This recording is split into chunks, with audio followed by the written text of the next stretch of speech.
बिस्मिल्लाहिर्रहमानिर्रहीम। अस्सलाम वालेकुम। Biology chapter number 15 lecture number 9 excretion in humans and liver. तो आज का जो टॉपिक है excretion in humans and liver, इसमें आज हमने डिस्कस करना है कि ह्यूमन बींग्स में एक्सक्रीशन किस तरह से हो रही है और उस एक्सक्रीशन में लीवर किस तरह से हेल्प कर रहा है, लीवर के क्या क्या फंक्शंस हैं। तो हम लोग अपना टॉपिक स्टार्ट करते हैं। सबसे पहले एक्सक्रीशन इन ह्यूमन। तो ह्यूमन में एक्सक्रीशन कैसे होती है या ह्यूमन में एक्सक्रीशन किसको कहते हैं? जब हमें ये पता है कि एक्सक्रीशन है नाइट्रोजनस वेस्ट के रिमूवल को कहते हैं, एक्सक्रीशन नाइट्रोजनस वेस्ट के रिमूवल को कहते हैं। तो अगर ये नाइट्रोजनस वेस्ट रिमूव हो रहा है इनसाइड द ह्यूमन बॉडी तो हम उसे क्या कहेंगे? Excretion in human. So this is the removal of nitrogenous waste in humans. तो अगर ह्यूमन बींग्स में जो नाइट्रोजनस वेस्ट हैं वो बॉडी में से रिमूव हो तो इसको हम कहते हैं एक्सक्रीशन इन ह्यूमंस।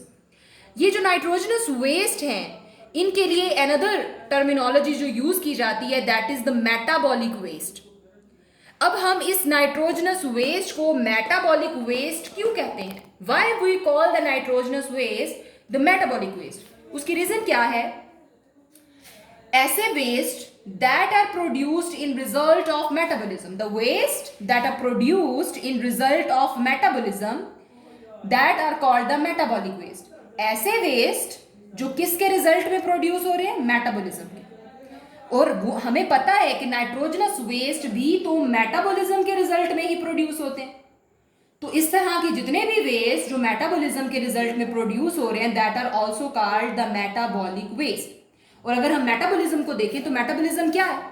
एक बॉडी में, एक लिविंग बॉडी में जितने भी रिएक्शंस हो रहे होते हैं उनको कलेक्टिवली हम क्या कहते हैं? Metabolism. All the reactions taking place inside the living body are called metabolism. तो अगर बॉडी में रिएक्शंस के नतीजे में कोई वेस्ट प्रोड्यूस हो रहा है तो उस वेस्ट को हम मेटाबॉलिक वेस्ट भी कहते हैं। और हमें पता है कि नाइट्रोजनस वेस्ट भी कैसे प्रोड्यूस होते हैं? रिएक्शंस के रिजल्ट में, मेटाबॉलिज्म के रिजल्ट में। इसलिए हम इन नाइट्रोजनस वेस्ट को भी मेटाबॉलिक वेस्ट कह सकते हैं। अब इस बात को हम कैसे एग्जाम्पलीफाई करेंगे, इसको कैसे डिस्क्राइब करेंगे? अगर हम नाइट्रोजनस वेस्ट की बात करें तो इसमें फॉर एग्जाम्पल हमारे पास कौन कौन से नाइट्रोजनस वेस्ट हैं? Urea, creatinine, bilirubin, toxins. बेटा ये ऐसे नाइट्रोजनस वेस्ट हैं जिनको बॉडी में से रिमूव किया जाता है। यूरिया, क्रेटिनिन, बिलिरुबिन, टॉक्सिन्स, ये क्या है? These are the nitrogenous waste. अब देखना ये है कि अगर ये नाइट्रोजनस वेस्ट हैं तो हम इन्हें मेटाबॉलिक वेस्ट अगर कह सकते हैं तो क्यों कह सकते हैं? क्या ये भी किसी मेटाबॉलिज्म के रिजल्ट में प्रोड्यूस हो रहे हैं? तो उस चीज की जस्टिफिकेशन के लिए बेटा क्या है कि हमें पता है कि यूरिया कब प्रोड्यूस होता है? जब अमाइनो एसिड्स की ब्रेकडाउन होती है। तो एक मेटाबॉलिज्म हो गया। अमाइनो एसिड्स की ब्रेकडाउन इज अ रिएक्शन। और कौन सा रिएक्शन है? Catabolic reaction. कैटाबॉलिक रिएक्शंस भी और एनाबॉलिक रिएक्शन दोनों को मिलाकर हम मेटाबॉलिज्म बोलते हैं। तो अमाइनो एसिड्स की जब कैटाबॉलिज्म होती है, जब इनकी ब्रेकडाउन होती है तो क्या प्रोड्यूस होते हैं? यूरिया। तो ये चीज साबित हुई कि हाँ, यूरिया को हम मेटाबॉलिक वेस्ट भी कह सकते हैं। क्यों? क्योंकि ये अमाइनो एसिड्स के मेटाबॉलिज्म से प्रोड्यूस होता है। इसी तरह अगर हम क्रेटिनिन की बात करें जो कि एक नाइट्रोजनस वेस्ट है और ये प्रोड्यूस होता है एक मसल प्रोटीन क्रेटिन से। ये एक न्यू टर्मिनोलॉजी है आपके लिए, इसलिए मैं इसको एक्सप्लेन करना चाहूंगी। क्रेटिन एक मसल प्रोटीन है। ये एक ऐसी प्रोटीन है जो आपके मसल्स में मौजूद होती है और मस्कुलर ग्रोथ में हेल्प करती है। अब ये क्रेटिन जब ब्रेकडाउन करती है, इसका कैटाबॉलिज्म होता है, तो उसके रिजल्ट में प्रोड्यूस होते हैं क्या? क्रेटिनिन, जो कि एक नाइट्रोजनस वेस्ट है और उसको आउटसाइड द बॉडी रिमूव करना है। तो यहां पर यह चीज साबित होगी कि क्रेटिनिन को भी हम मेटाबॉलिक वेस्ट बोल सकते हैं बिकॉज ये कैसे बना है? क्रेटिन के मेटाबॉलिज्म से। This is creatine, this is creatinine, there is the difference. अच्छा, नेक्स्ट हमारे पास अनदर नाइट्रोजनस वेस्ट जिसको आज हम एग्जाम्पलीफाई करेंगे, this is the bilirubin. Bilirubin एक नाइट्रोजनस वेस्ट है जो कि येलो इन कलर होता है। बिलीरुबिन एक नाइट्रोजनस वेस्ट है जो येलो इन कलर होता है, और ये बिलीरुबिन भी मेटाबॉलिक वेस्ट कहलाता है। क्यों? क्योंकि ये प्रोड्यूस हुआ है हीमोग्लोबिन की ब्रेकडाउन से। किससे प्रोड्यूस हुआ है ये? हीमोग्लोबिन की ब्रेकडाउन से। जब हीमोग्लोबिन टूटता है तो उससे बनती है बिलीरुबिन। अब ये क्वेश्चन रेज होता है कि why the haemoglobin breaks down. Haemoglobin क्यों टूटता है? हमें पता है कि जो हमारी बॉडी में ब्लड में रेड ब्लड सेल्स हैं, आरबीसीज हैं, उनकी रीजनरेशन होती है, रिसाइकलिंग होती है। पहले आरबीसीज टूटते हैं और नए आरबीसीज बनते हैं। जब पुराने आरबीसीज टूटेंगे, रेड ब्लड सेल्स पुराने वाले टूटेंगे, तो पुराने आरबीसीज में क्या चीज मौजूद है? हीमोग्लोबिन, जिसकी वजह से इनका कलर क्या है? रेड। ये हीमोग्लोबिन भी टूटेगा, और जब ये हीमोग्लोबिन टूटेगा, इसकी ब्रेकडाउन होगी, कैटाबोलिज्म होगी, तो उसके नतीजे में बनेगी बिलीरुबिन, जो कि एक येलो कलर का कंपाउंड है, जिसे हम नाइट्रोजनस वेस्ट कहते हैं because it is nitrogen containing. इसके साथ साथ हम इसको मेटाबॉलिक वेस्ट भी कहते हैं बिकॉज ये किसके मेटाबॉलिज्म से प्रोड्यूस हुआ है? हीमोग्लोबिन के। नेक्स्ट हम लोग मूव करते हैं मेटाबोलाइट्स की तरफ।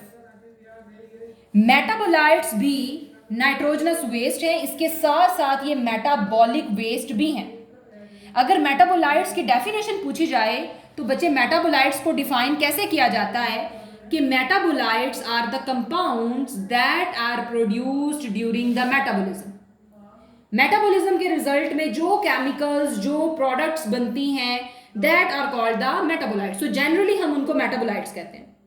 यहां पर मेटाबोलाइट्स ऐसे केमिकल्स हैं, ऐसे नाइट्रोजनस वेस्ट हैं जो प्रोड्यूस होते हैं by the catabolism of hormones. हमारी बॉडी में different kinds of hormones available है। जब ये हार्मोन्स ब्रेक डाउन करते हैं तो मुख्तलिफ किस्म के केमिकल्स बनते हैं, दैट वी कॉल मेटाबोलाइट्स। तो इस तरह से मेटाबोलाइट्स भी मेटाबॉलिक वेस्ट। अच्छा, अब यहां पर हम बात करते हैं नेक्स्ट टॉक्सिन्स की। तो टॉक्सिन्स क्या है? टॉक्सिन्स हम लोग कहते हैं कोई भी ऐसा हार्मफुल केमिकल जो हमारी बॉडी में जाए और हमें नुकसान पहुंचाए, that is called the toxin. Dangerous chemicals, toxic materials, that are called the toxins. अब ये टॉक्सिन्स कौन से होते हैं? ऐसे कौन से टॉक्सिन्स है जो हमारी बॉडी में चले जाते हैं? बेटा हमें पता है कि हम different kind of the fruits खाते हैं, डिफरेंट काइंड्स ऑफ वेजिटेबल्स खाते हैं, और इन वेजिटेबल्स को, इन फ्रूट को बचाने के लिए पेस्ट से, कीड़े मकोड़ों से इनके ऊपर स्प्रे किए जाते हैं, और उस स्प्रे को हम कहते हैं पेस्टिसाइड। यही वजह है कि जब हम कोई फ्रूट या कोई वेजिटेबल खाते हैं तो हमें क्या एडवाइस किया जाता है कि आप इसको अच्छे तरीके से वॉश करें। बट आप जितना मर्जी इसे वॉश करें, किसी वेजिटेबल को या फ्रूट को, इवन आप उसको पील ऑफ भी कर लें, उसका छिलका भी उतार लें, तब भी बहुत से पेस्टिसाइड्स उसके अंदर डिफ्यूज कर चुके होते हैं, उसने एब्जॉर्ब कर लिए होते हैं, सोक कर लिए होते हैं। तो बेटा ये थोड़ी मिकदार में पेस्टिसाइड्स लाजमी तौर पर हमारी बॉडी में जाते ही जाते हैं। तो अब ये पेस्टिसाइड्स जब हमारी बॉडी में जाते हैं तो ये हमें नुकसान क्यों नहीं पहुंचाते? क्यों? क्योंकि इन पेस्टिसाइड्स से इनको ब्रेक डाउन करके छोटे छोटे टॉक्सिक मटेरियल्स या टॉक्सिन्स जो है वो प्रोड्यूस कर दिए जाते हैं, और फिर इन टॉक्सिन्स को बॉडी में से रिमूव कर दिया जाता है। इसी तरह अगर हम लोग ड्रग्स की बात करें तो ड्रग्स में हर तरह के अद्वियात, different type of the chemicals आ जाते हैं जो एडिटिव भी होते हैं। अब जो मेडिसिन वगैरह हम खाते हैं that are also in the drugs, वो भी केमिकल्स है।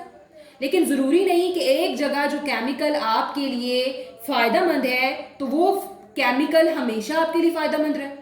अब वो केमिकल जब आपकी बॉडी में जाता है वो किसी एक चीज को ठीक कर रहा है, लेकिन ऑन द अदर हैंड वो किसी दूसरी चीज के लिए नुकसानदेह भी है। तो बेटा ये जो ड्रग्स हैं, जो भी मेडिसिन या जो भी chemicals as a drug use किए जाते हैं, उनको भी लिविंग बॉडी में मेटाबोलाइज करके, रिएक्शन करके क्या प्रोड्यूस किए जाते हैं? उनसे toxins. Then are the food additives. Food additives क्या होते हैं? हमें पता है कि हम खाने की खूबसूरती के लिए, उसको प्रेजेंट करने के लिए, उसमें कलर पैदा करने के लिए, उसकी स्मेल के लिए, अरोमा के लिए हम मुख्तलिफ तरह के केमिकल्स यूज करते हैं। These chemicals are called the food additives जो खाने को ब्यूटिफाई करते हैं। So the chemical substances that are used to preserve color and beautify the food are called the food additives. Are called what? Food additives. Next हम लोग बात करते हैं,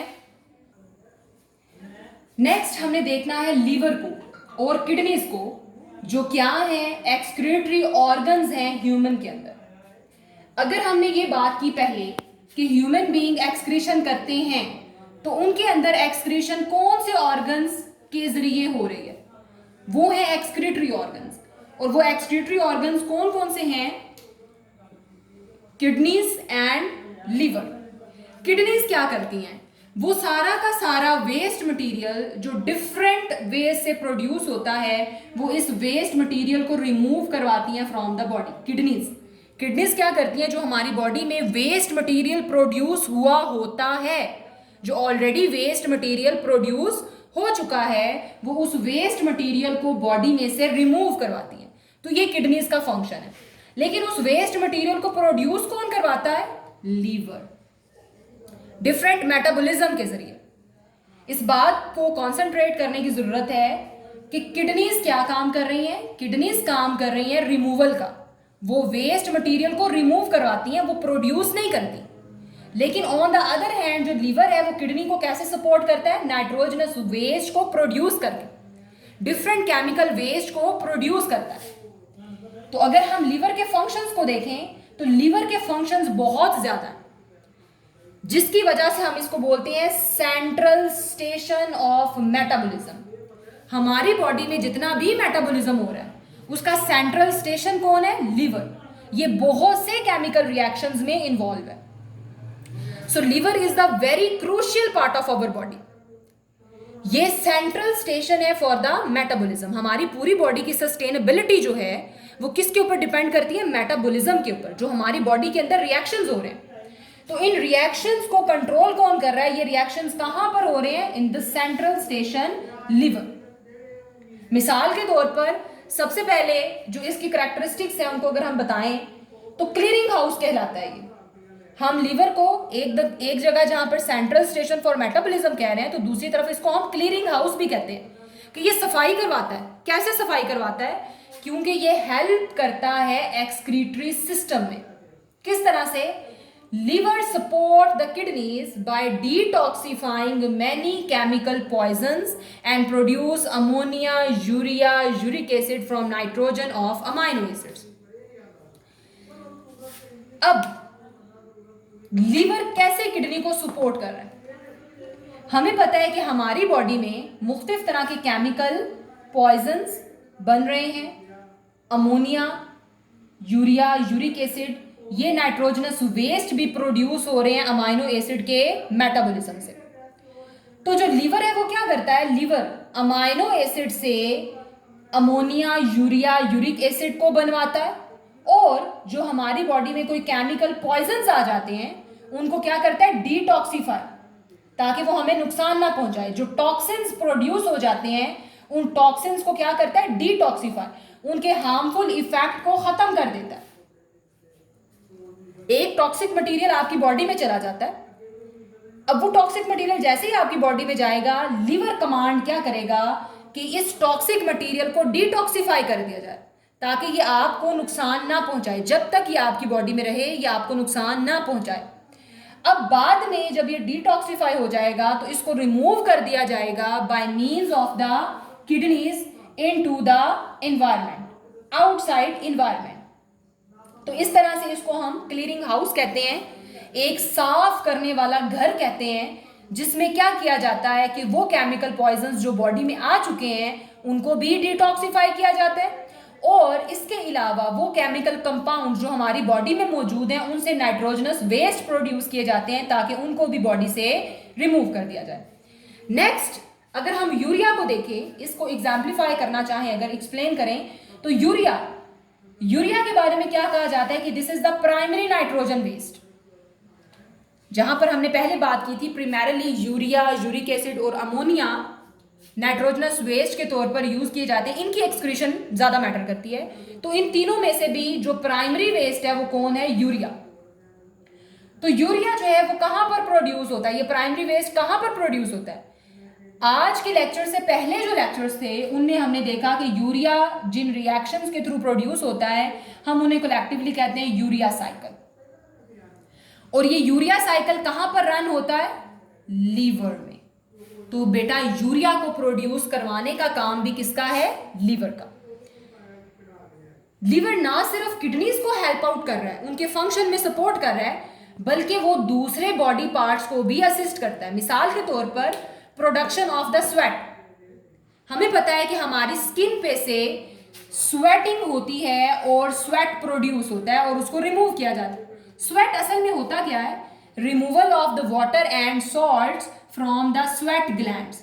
स्पेसिफिक ग्लैंड्स होते हैं हमारी स्किन में जो क्या करते हैं, हमारी बॉडी में से वाटर को और सॉल्ट्स को रिमूव करवाते हैं और इसे हम बोलते हैं स्वेटिंग। अब ये जो प्रोडक्शन ऑफ द स्वेट हो रही है इसमें भी हेल्प कौन कर रहा है? लीवर। क्यों कर रहा है? क्योंकि इस स्वेटिंग के रिजल्ट में होगा क्या? थर्मो रेगुलेशन, टेम्परेचर रेगुलेट होगा। अगर आप सोचें तो क्या होता है जब आपको गर्मी लगती है तो आपकी बॉडी में स्वेटिंग होना शुरू हो जाती है। आपको एहसास तभी होता है ना। तो जब आपको गर्मी लगती है तो अगर आपकी बॉडी में से वाटर और सॉल्ट्स रिमूव हो रहे हैं और थोड़ी देर बाद आपको उस गर्मी की शिद्दत में कमी महसूस होने लगती है, तो इट मीन्स कि ये जो स्वेटिंग का प्रोसेस है वो किस काम के लिए किया गया है? थर्मो रेगुलेशन के पर्पस के लिए, ताकि आपकी बॉडी का टेम्परेचर रेगुलेट किया जा सके।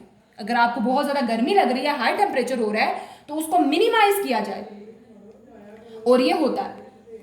तो जब स्किन स्वेट ग्लैंड्स के थ्रू से स्वेट प्रोड्यूस करवा रही होती है थर्मो रेगुलेशन के पर्पस के लिए, तो उसको हेल्प कौन कर रहा होता है? लीवर। इसके बाद production of sebum. Production of sebum भी स्किन से प्रोड्यूस होने वाला एक केमिकल है, एक रतूबत है, एक लिक्विड है सीबम, जो कहां से प्रोड्यूस होता है? स्किन से। और इसको भी हेल्प कौन करता है? लीवर। अब सीबम क्यों प्रोड्यूस होता है? Sebum is produced on skin to protect it from micro organisms. आपको पता है हम जिस एनवायरनमेंट में मौजूद हैं, हमारे इर्द गिर्द all time different type of the micro organisms है जो हमारी स्किन के ऊपर टच कर रहे हैं। तो वो क्यों नहीं हमारी स्किन के अंदर चले जाते? क्यों वो हमारी स्किन के अंदर नहीं चले जाते और हमें डायरेक्टली नुकसान न पहुंचाए? तो बेटा उसके लिए स्किन के ऊपर एक प्रोटेक्शन के लिए एक लिक्विड फॉर्म में वैक्सी थोड़ी सी लेयर होती है, that is called the sebum, जो प्रोटेक्ट करती है from the micro organism invasion. तो माइक्रो ऑर्गेनिजम्स के हमारी बॉडी में एंटर हो जाने से बचाने के लिए ये सीबम प्रोड्यूस किया जाता है स्किन के ऊपर, और इसमें हेल्प कौन करता है? लीवर। तो ये लीवर का एक सपोर्टिव रोल है फॉर द स्किन। नेक्स्ट अगर हम लोग बात करें, ये अभी दो बातें जो हमने की, production of sweat and production of sebum, तो कुछ लोग इसको जो है वो मिसअंडरस्टैंड करते हैं कि हो सकता है कि स्किन एक एक्सक्रीटरी ऑर्गन है, क्योंकि एक्सक्रीटरी ऑर्गन हम उसे कहते हैं जो बॉडी में से वेस्ट मटेरियल को रिमूव करवाए। तो स्किन भी तो बॉडी में से स्वेट रिमूव करवा रही है, सीबम रिमूव करवा रही है, तो हो सकता है कि स्किन भी क्या हो? एक एक्सक्रीटरी ऑर्गन। तो आपको ये क्वेश्चन पूछा जा सकता है कि क्या एक्सक्रीटरी ऑर्गन है एक स्किन? स्किन एक एक्सक्रीटरी ऑर्गन है या नहीं है? तो उसका आंसर है no, skin is not excretory organ. ये एक्सक्रीटरी ऑर्गन नहीं है। उसकी वजह क्या है? नो डाउट स्किन प्रोड्यूस करवाती है स्वेट को और सीबम को, रिमूव करवाती है स्वेट और सीबम को फ्रॉम द बॉडी, बट ये दोनों चीजें जो प्रोड्यूस हो रही हैं उनका मेन पर्पस कोई और होता है। लाइक जैसे मैंने यहां पर लिखा हुआ है, because skin is removing sweat and sebum and both of these are produced primarily for other purposes. इनके पर्पस दूसरे हैं। मिसाल के तौर पर स्वेट अगर प्रोड्यूस हो रहा है तो इसलिए प्रोड्यूस नहीं हो रहा कि एक्स्ट्रा वाटर और एक्स्ट्रा सॉल्ट्स को बॉडी में से निकाल दिया जाए, बल्कि वो रिमूव हो रहा है ताकि टेम्परेचर को रेगुलेट किया जाए। तो ये एक्सक्रीशन नहीं है। सीबम इसलिए प्रोड्यूस नहीं हो रहा कि बॉडी में से एक्स्ट्रा सीबम को रिमूव कर दिया जाए, बल्कि सीबम प्रोड्यूस इसलिए हो रहा है ताकि वो हमारी बॉडी को, हमारी स्किन को प्रोटेक्ट करे फ्रॉम द माइक्रो ऑर्गेनिज्म। इसलिए हम सीबम और स्वेट के स्किन से प्रोड्यूस होने की वजह से स्किन को एक्सक्रीटरी ऑर्गन नहीं कह सकते।